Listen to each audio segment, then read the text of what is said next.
Assalamualaikum warahmatullahi wabarakatuh. Kami dari kelompok 3, saya sendiri Yasmin Oktaviani dan 3 teman saya lainnya, yaitu Anita, Ayu Saharasam, dan Suci Lestari. Kali ini kami akan menjelaskan tentang bahan ajar IPA SD dan sumber belajar IPA SD. Pengertian bahan ajar. Menurut Prastowo, bahan ajar merupakan pengetahuan, keterampilan, dan sikap yang harus dipelajari peserta didik untuk mencapai standar kompetensi dan kompetensi dasar yang telah ditentukan. Menurut Abidin, bahan ajar adalah seperangkat fakta, konsep, prinsip, prosedur, dan generalisasi yang dirancang khusus untuk memudahkan pengajaran. Dengan demikian, bahan ajar adalah seperangkat materi pembelajaran yang disusun secara sistematis agar memudahkan dalam proses pembelajaran. Jadi, bahan ajar IPA merupakan sesuatu yang di dalamnya terdapat beberapa kegiatan dalam pembelajaran untuk mengetahui tingkat kemampuan peserta didik mengenai muatan pelajaran IPA. Kemudian, manfaat bahan ajar. Manfaat bahan ajar dibedakan menjadi 2 macam. Yang pertama, manfaat bahan ajar bagi guru, dan yang kedua, manfaat bahan ajar bagi siswa. Manfaat bahan ajar bagi guru. Yang pertama, diperoleh bahan ajar yang sesuai dengan tuntutan kurikulum dan kebutuhan siswa. Yang kedua, tidak lagi tergantung pada buku teks yang terkadang sulit diperoleh. Yang ketiga, bahan ajar menjadi lebih kaya karena dikembangkan dengan menggunakan berbagai referensi. Yang keempat, menambah khazanah pengetahuan dan pengalaman guru dalam menulis bahan ajar. Yang kelima, bahan ajar akan mampu membangun komunikasi pembelajaran yang efektif antara guru dan siswa karena siswa merasa lebih percaya kepada gurunya. Manfaat bahan ajar bagi siswa. Yang pertama, kegiatan pembelajaran menjadi lebih menarik. Yang kedua, siswa lebih banyak mendapatkan kesempatan untuk belajar secara mandiri dengan bimbingan guru. Yang ketiga, siswa mendapatkan kemudahan dalam mempelajari setiap pembelajaran. Selanjutnya, tujuan bahan ajar.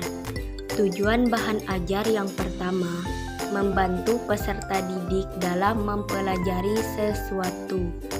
Yang kedua, menyediakan berbagai jenis pilihan bahan ajar sehingga mencegah timbulnya rasa bosan pada peserta didik.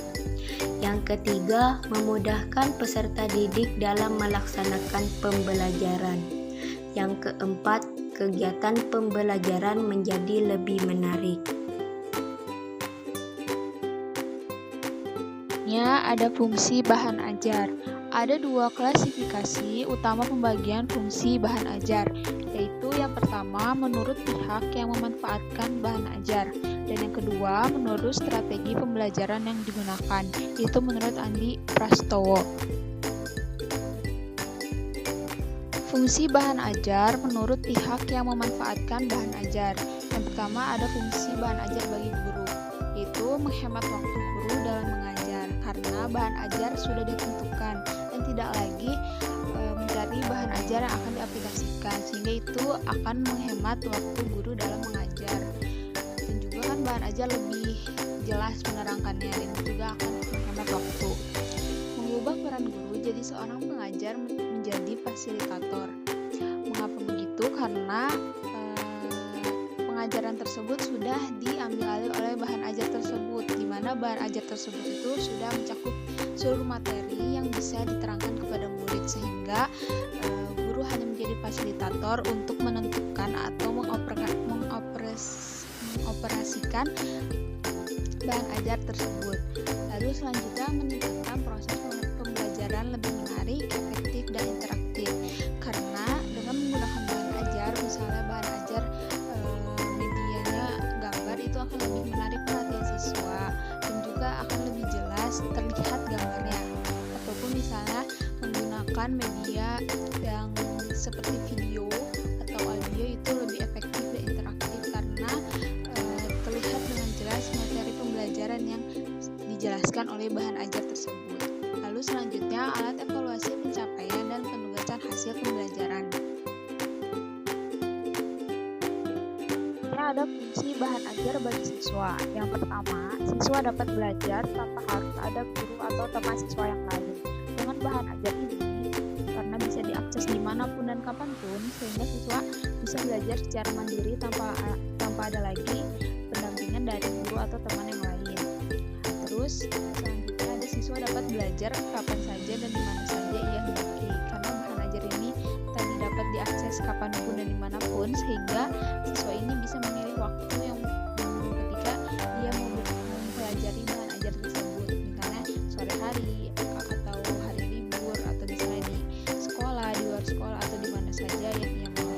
Selanjutnya siswa dapat belajar berdasarkan urutan yang dipilihnya sendiri. Dengan bahan ajar yang bisa diakses sendiri, sehingga siswa bisa belajar mandiri.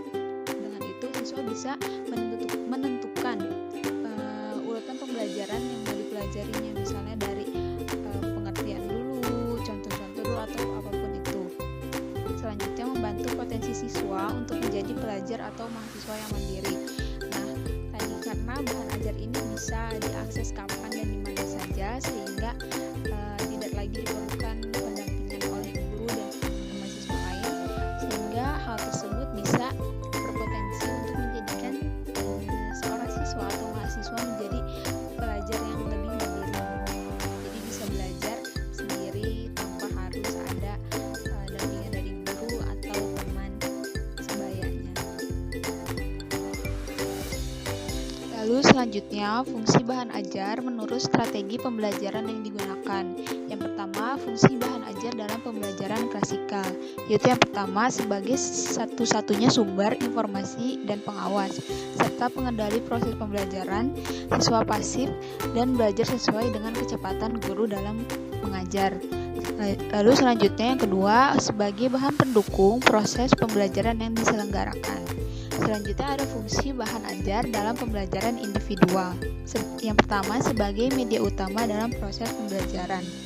Yang kedua, alat yang digunakan untuk menyusun dan mengawasi proses siswa memperoleh informasi. Lalu yang ketiga, penunjang media pembelajaran individual lainnya. Selanjutnya fungsi bahan ajar dalam pembelajaran kelompok, yaitu bersifat sebagai bahan yang terintegrasi dengan proses pembelajaran kelompok dengan cara memberikan informasi tentang latar belakang materi, informasi tentang peran orang-orang yang terlibat dalam belajar kelompok, serta petunjuk tentang proses pembelajaran kelompok itu sendiri. Lalu sebagai bahan pendukung, bahan belajar utama yang jika dirancang sedemikian rupa dapat meningkatkan motivasi belajar siswa. Selanjutnya ada karakteristik bahan ajar. Yang pertama adalah self-instructional, yaitu bahan ajar dapat membuat peserta didik mampu membelajarkan diri sendiri. Oleh karena itu, di dalam bahan ajar harus terdapat tujuan yang dirumuskan dengan jelas. Yang kedua adalah self-contained, yaitu seluruh materi pembelajaran dari satu unit kompetensi atau subkompetensi yang dipelajari terdapat dalam satu bahan ajar secara lengkap. Yang ketiga adalah stand-alone, yaitu bahan ajar yang dikembangkan tidak tergantung pada bahan ajar yang lain. Yang keempat adalah adaptif, yaitu bahan ajar yang bisa mengikuti perkembangan teknologi. Yang terakhir adalah user-friendly, yaitu bahan ajar yang mudah digunakan di mana setiap instruksi dan paparan informasi dapat membantu pemakainya.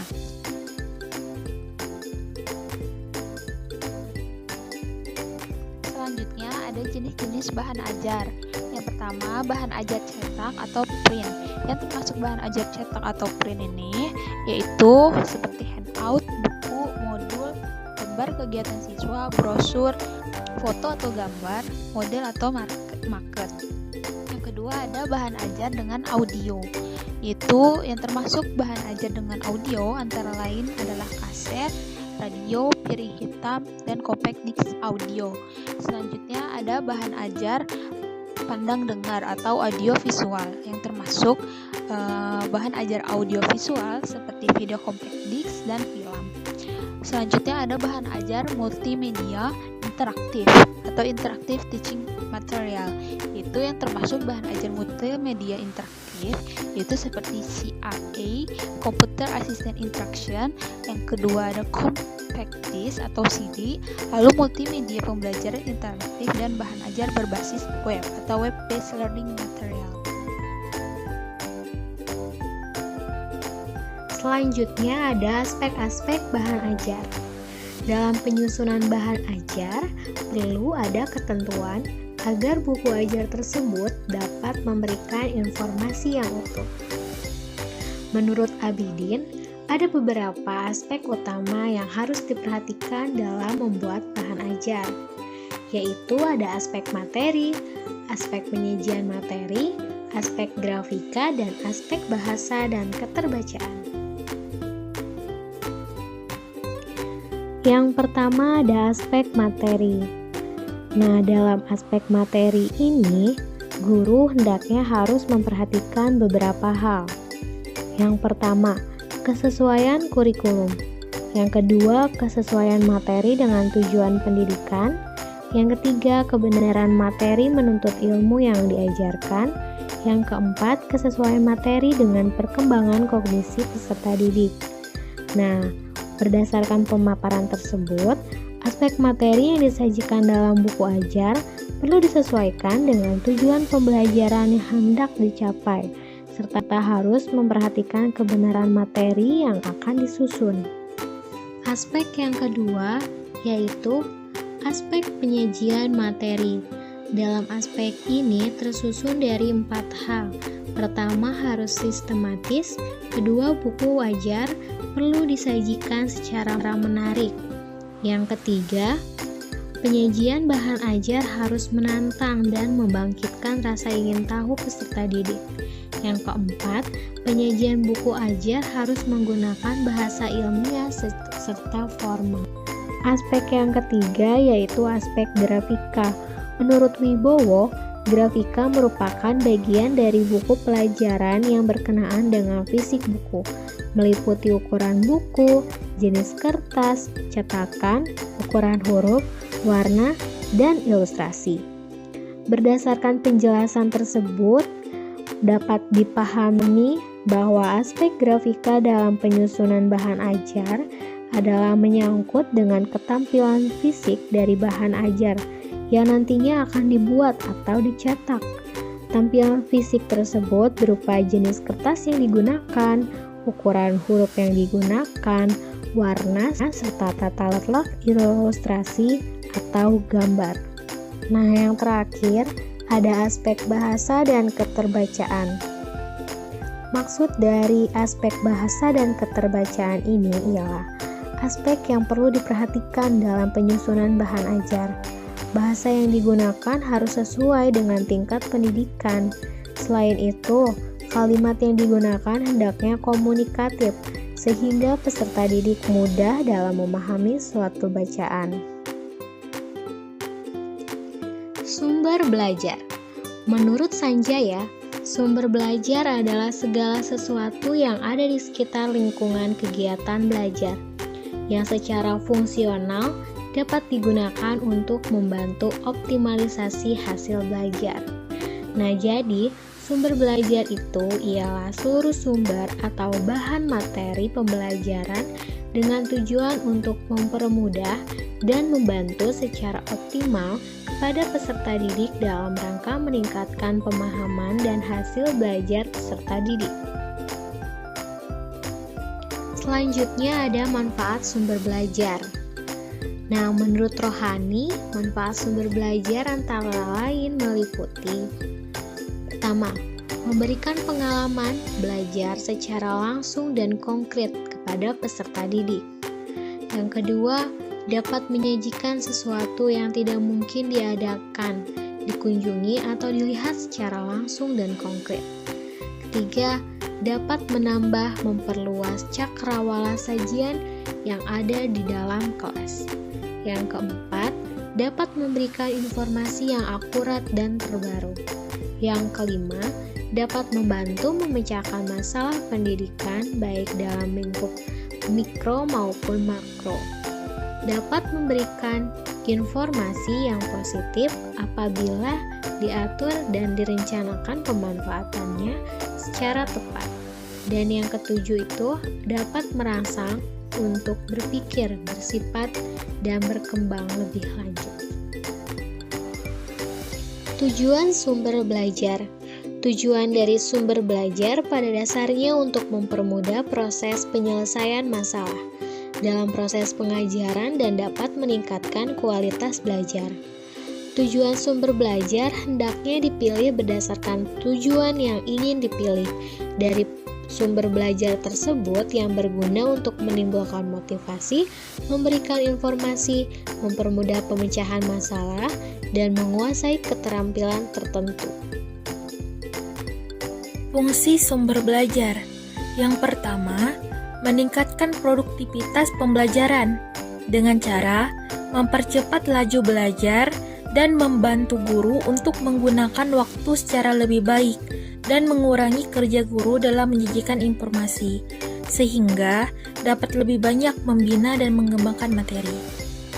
Yang kedua, memberikan kemungkinan pembelajaran yang sifatnya lebih individual, dengan cara mengurangi kontrol guru yang kaku dan tradisional, dan memberikan kesempatan bagi siswa untuk berkembang sesuai dengan kemampuannya. Yang ketiga, memberikan dasar yang lebih ilmiah terhadap pembelajaran dengan cara perancangan program pembelajaran yang lebih sistematis dan pengembangan bahan pengajaran yang dilandasi oleh penelitian. Yang keempat, lebih memantapkan pembelajaran dengan cara meningkatkan kemampuan sumber belajar dan penyajian informasi dan bahan secara lebih konkret. Yang kelima, memungkinkan belajar secara seketika, yaitu mengurangi kesenjangan antara pembelajaran yang bersifat verbal dan abstrak dengan realitas yang sifatnya konkret dan memberikan pengetahuan yang sifatnya langsung. Yang keenam, memungkinkan penyajian pembelajaran yang lebih luas dengan menyajikan informasi yang mampu menembus batas geografis.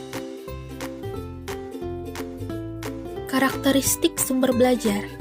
Yang pertama, sumber belajar yang dirancang atau learning resource by design, yakni sumber belajar yang secara khusus dirancang atau dikembangkan sebagai komponen sistem instruksional untuk memberikan fasilitas belajar yang terarah dan bersifat formal.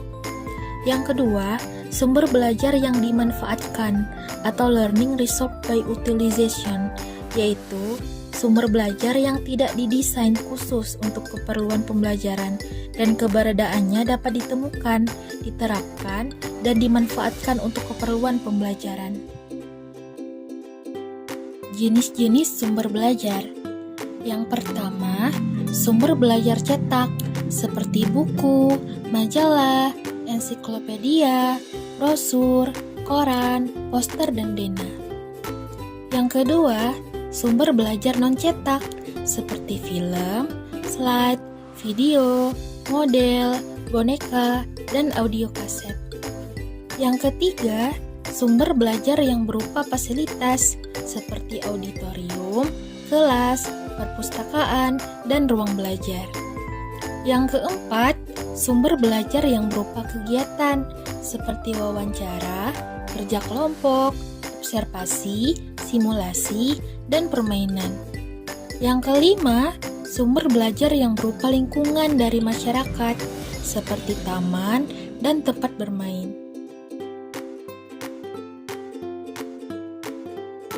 Kesimpulan, bahan ajar merupakan pengetahuan, keterampilan, dan sikap yang harus dipelajari peserta didik untuk mencapai standar kompetensi dan kompetensi dasar yang telah ditentukan. Sumber belajar adalah sekumpulan bahan atau situasi yang diciptakan dengan sengaja dan dibuat agar memungkinkan siswa belajar sendiri secara individual. Sumber belajar meliputi manusia, bahan pengajaran, situasi belajar, alat dan perlengkapan belajar, aktivitas, dan pesan. Penggunaan sumber belajar dan alat-alat pelajaran tertentu untuk membantu kegiatan belajar seharusnya disesuaikan dengan isi bahan pelajaran dan tujuan yang hendak dicapai. Sekian presentasi dari kelompok kami, kurang lebihnya kami mohon maaf. Wassalamualaikum warahmatullahi wabarakatuh.